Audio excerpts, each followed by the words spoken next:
And some new information today about the 42 priests accused of sexual abuse as Bishop Richard Malone sells his house to move to a former convent on Buffalo's east side. Bishop Malone says the move is to help raise money for victims. In the past, the bishop has told us he hoped and prayed sex abuse wasn't still happening today. But 2 on Your Side's Danny Spiewak is asking tonight what is actually being done to protect local children. I hid it for so long, subconsciously, and it ruined my life. Michael Whalen's allegation in late February against Father Norbert Orsolitz set in motion a renewed crisis. More victims started coming forward, and more priests became implicated in the scandal for the very first time. We now know that 42 priests in the diocese have been accused of past sexual abuse, according to Bishop Richard Malone. I am profoundly sorry.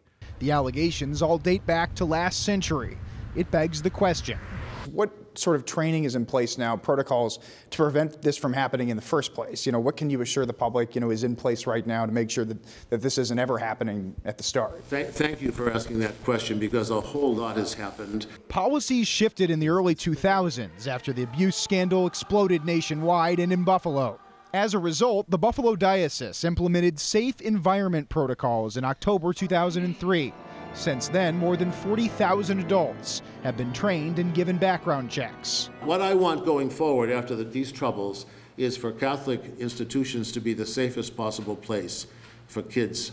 The diocese has also changed policies to strengthen reporting of allegations, but the past can't be erased.